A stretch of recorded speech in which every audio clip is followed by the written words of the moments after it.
ਕਹਿੰਦਾ ਮੀਆਂ ਸਾਹਿਬ ਜਾ ਰਹੇ ਨੇ, ਵੇਖਦੇ ਕੀ ਨੇ ਇੱਕ ਲੜਕੀ ਬਹੁਤ ਖੂਬਸੂਰਤ ਹੈ, ਪਿੰਡ ਸਾਫ਼ ਕਰਦੀ ਹੈ ਪਈ। ਤੇ ਮੀਆਂ ਸਾਹਿਬ ਨੂੰ ਪੁੱਛਦੇ ਨੇ ਤੇਰਾ ਨਾਂ ਕੀ? ਉਹ ਕਹਿੰਦੀ ਮੇਰਾ ਨਾਂ ਹੈ ਰਾਣੀ। ਆਖਿਆ ਵਾਹ ਮੌਲਾ, ਨਾਂ ਰਾਣੀ ਹੈ ਉਂਝ ਪੇੜੇ ਪਈ। ਸਰਕਾਰ ਮੀਆਂ ਸਾਹਿਬ ਅੱਗੇ ਜਾਂਦੇ ਨੇ, ਵੇਖਦੇ ਨੇ ਇੱਕ ਬੰਦਾ ਬੜਾ ਲਾਗ ਰਿਹਾ, ਉਹਨੂੰ ਚੁੱਕਿਆ ਲੈ ਕੇ ਜਾ ਰਹੇ ਨੇ। ਮੀਆਂ ਸਾਹਿਬ ਨੇ ਪੁੱਛਿਆ ਵੀ ਇਹਦਾ ਨਾਂ ਕੀ? ਆਖਿਆ ਇਹਦਾ ਨਾਂ ਹੈ ਜੀਵਨ। ਆਖਿਆ ਵਾਹ ਮੌਲਾ, ਨਾਂ ਜੀਵਨ ਹੈ, ਇਹ ਮਰਦਾ ਪਿਆ। ਸਰਕਾਰ ਮੀਆਂ ਸਾਹਿਬ ਅੱਗੇ ਜਾਂਦੇ ਨੇ, ਬੜਾ ਸੋਹਣਾ ਜਵਾਨ ਡੰਗਰ ਵਿੱਚ ਮਾਰਦਾ ਹੈ। ਮੀਆਂ ਸਾਹਿਬ ਨੇ ਪੁੱਛਿਆ ਵੀ ਇਹਦਾ ਨਾਂ ਕੀ ਹੈ? ਨੇ ਆਖਿਆ ਮੇਰਾ ਨਾਮ ਹੈ ਮੁਹੰਮਦ। ਆਖਿਆ ਵਾਹ ਮੌਲਾ, ਨਾਂ ਮੁਹੰਮਦ ਦੇ ਚਾਰ ਦਾ ਮਾਲ ਪਿਆ। ਸਰਕਾਰ ਮੀਆਂ ਸਾਹਿਬ ਅੱਗੇ ਜਾਂਦੇ ਨੇ, ਵੇਖਦੇ ਨੇ ਕਿ ਬੜਾ ਠੁੱਲਰ ਜਿਹਾ ਜਵਾਨ ਬੋੜ ਥੱਲੇ ਬੈਠੇ ਹੈ, 5-7 ਘੁੱਟਣ ਵਾਲੇ ਦੁਆਲੇ ਦੁਆਲੇ ਬੈਠੇ। ਮੀਆਂ ਸਾਹਿਬ ਨੇ ਪੁੱਛਿਆ ਵੀ ਇਹਦਾ ਨਾਂ ਕੀ? ਆਖਿਆ ਇਹਦਾ ਨਾਂ ਹੈ ਟੋਡਰ। ਮੀਆਂ ਸਾਹਿਬ ਉੱਥੇ ਕੀ ਲਿਖਦੇ ਨੇ?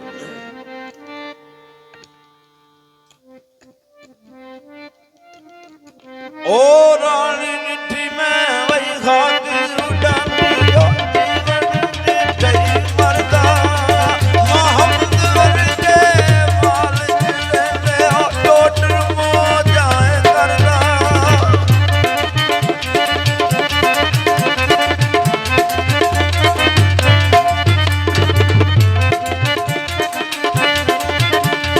ਤੇ ਅਦਲ ਕਰੇ ਤੇ ਵਈ ਥਰ ਥਰ ਕੰਬਣੇ ਓਏ ਉੱਡੀਆਂ,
ਹੱਥ ਮੇ ਰੱਬ ਦੀ ਇੱਕ ਵਿਧੋਸ